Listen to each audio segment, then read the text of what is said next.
Pengertian metode pendidikan Islam. Metode adalah seperangkat cara dan jalan yang digunakan oleh pendidik dalam proses pembelajaran agar peserta didik dapat mencapai tujuan pembelajaran atau menguasai kompetensi tertentu yang dirumuskan dalam silabi mata pelajaran. Sedangkan metode dalam pendidikan Islam adalah sebagai sarana pendukung yang menghubungkan pikiran, pengetahuan, informasi, keterampilan, pengalaman, dan sikap dari pendidik kepada peserta didiknya.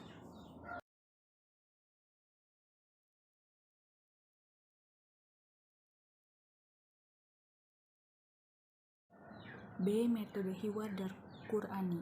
Hiwar merupakan percakapan silih berganti di antara dua pihak atau lebih mengenai suatu topik dan dengan sengaja diarahkan kepada satu tujuan yang dikehendaki oleh guru itu sendiri. Menurut Al-Nahlawi, dalam Al-Quran dan Sunnah Nabi SAW terdapat berbagai jenis hiwar seperti hiwar khitabi atau ta'abudi, 2 hiwar wasfi, 3 hiwar kisosi, 4 hiwar jadali, dan 5 hiwar nabawi.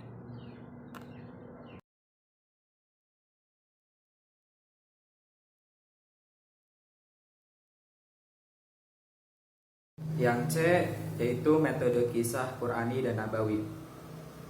Dalam pendidikan Islam, terutama pendidikan agama Islam, kisah sebagai metode pendidikan yang amat penting. Dikatakan amat penting, alasannya antara lain sebagai berikut.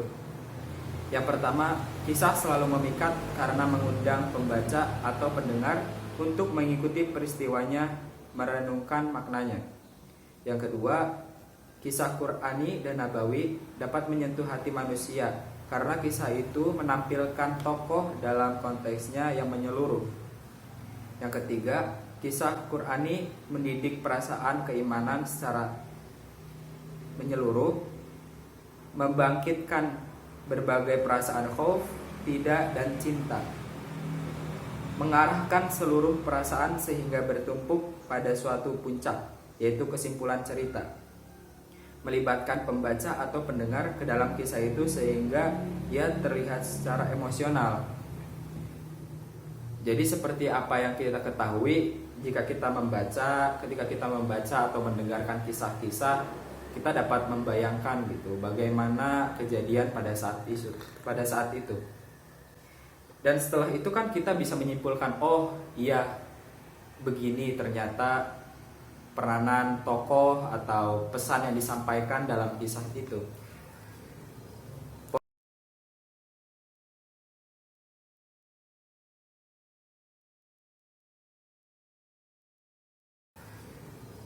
Poin D, metode amsal atau perumpamaan.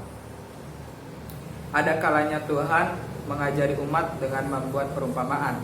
Misalnya dalam surat Al-Baqarah ayat 17, yang artinya perumpamaan orang-orang kafir itu adalah seperti orang yang menyalakan api. Kelebihan metode ini antara lain, yang pertama, mempermudah siswa memahami konsep yang abstrak. 2. Perumpamaan dapat merangsang kesan terhadap makna yang tersirat dalam perumpamaan tersebut. Yang ketiga, perumpamaan haruslah logis, mudah dipahami.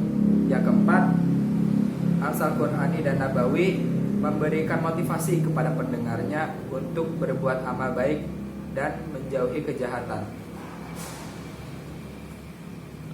Kebanyakan orang tidak sepenuhnya mengerti apa yang kita sampaikan dalam kisah maupun pengajaran. Dengan adanya metode amsal seperti ini, kita dapat mempermudah baik pendengar maupun pembaca untuk lebih memahami apa yang kita maksud. Seperti perumpamaan tadi, orang-orang kafir. Bagaimana orang-orang kafir itu? Sehingga Tuhan menyampaikan, mengumpamakan orang kafir itu sebagai api yang menyala.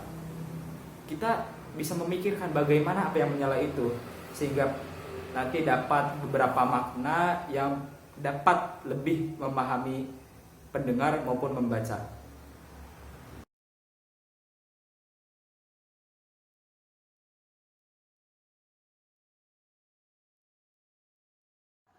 Metode teladan.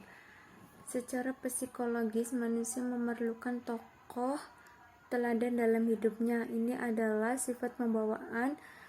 Taklid atau meniru adalah salah satu sifat pembawaan manusia. Peneladanan itu ada dua macam, yaitu sengaja dan tidak sengaja. Keteladanan tidak sengaja merupakan keteladanan dalam keilmuan, kepemimpinan, sifat keikhlasan, dan sebangsanya.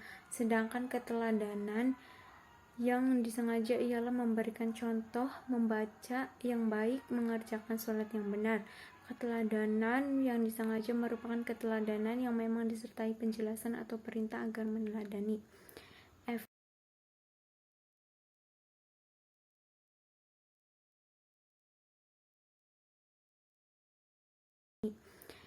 Metode pembiasaan. Inti pembiasaan ialah pengulangan. Contoh, jika seorang guru masuk kelas dengan mengucapkan salam, dapat diartikan sebagai usaha membiasakan. Bila murid masuk kelas tidak mengucapkan salam, maka guru membiasakan. Karena pembiasaan berintikan pengulangan, maka metode pembiasaan dapat berguna untuk menguatkan hafalan. Rasulullah berulang-ulang berdoa dengan dia yang sama. Metode ibrah dan mauziyah. Ibrah dan iktibar adalah suatu kondisi psikis yang menyampaikan manusia kepada intisari, sesuatu yang disaksikan, yang dihadapi dengan menggunakan nalar yang menyebabkan hati mengakuinya. Mau'idah ialah nasihat yang lembut yang diterima oleh hati dengan cara menjelaskan pahala atau ancamannya.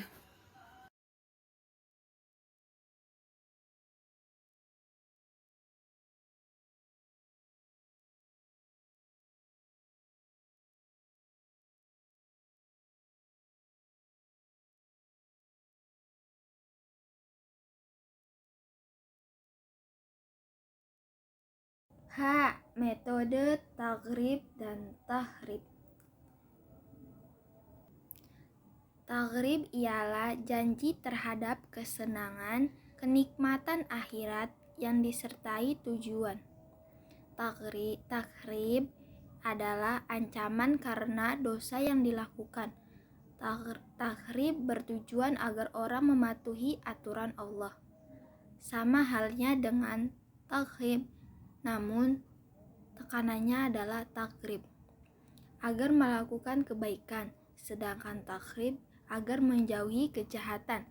Metode ini didasarkan pada fitrah manusia, yaitu sifat keinginan kepada kesenangan, keselamatan, dan tidak menginginkan kesedihan, kesengsaraan.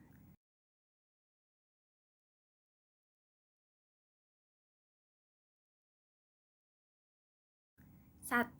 Prinsip-prinsip metode pendidikan. Prinsip metode pendidikan Islam adalah konsep dasar atau asas yang melalui penggunaan suatu metode pembelajaran dalam proses pendidikan Islam. Pada intinya, prinsip-prinsip yang diterapkan dalam penggunaan metode pendidikan Islam meliputi: yang pertama, metode yang digunakan tidak bertentangan dengan prinsip-prinsip kitab suci Al-Quran dan hadis. Yang kedua, metode harus memanfaatkan kegiatan mandiri peserta didik. Yang ketiga, metode harus disesuaikan dengan tujuan pembelajaran. Yang keempat, metode harus memanfaatkan hukum pelajaran dan belajar. Yang kelima, metode harus berawal dari apa yang sudah diketahui peserta didik. Yang keenam, metode harus didasarkan atas teori dan praktik yang terpadu dengan baik. Terima kasih.